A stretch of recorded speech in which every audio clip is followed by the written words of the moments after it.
महाभारत के युद्ध के बाद पांडवों ने शांति और समृद्धि के लिए अश्वमेध यज्ञ करने का निर्णय लिया।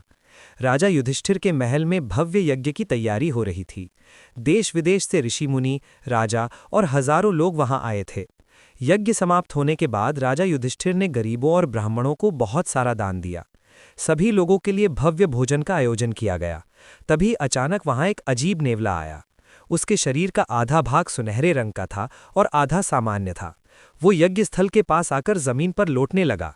नेवला बोला, तुम लोग इस यज्ञ को महान समझ रहे हो, लेकिन ये उतना महान नहीं है जितना एक गरीब ब्राह्मण परिवार का दान था। सब लोग ये सुनकर आश्चर्यचकित हो गए। नेवले ने बताया, एक बार भयंकर अकाल पड़ा था। एक गरीब ब्राह्मण, उसकी पत्नी, बेटा और बहू कई दिनों से भूखे थे।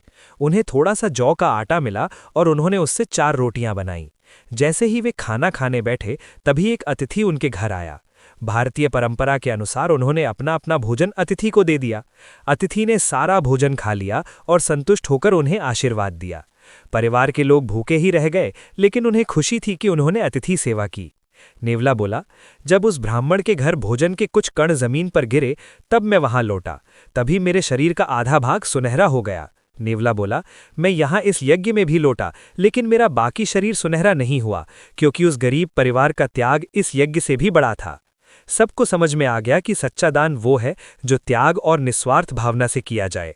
सिर्फ बड़े यज्ञ से नहीं, बल्कि सच्चे त्याग से महानता मिलती है। પાઠક સાહેબની આ યુટ્યુબ ચેનલને લાઇક અને સબસ્ક્રાઇબ કરવાનું ભૂલશો નહીં. Channel address Pathak Madhusudan.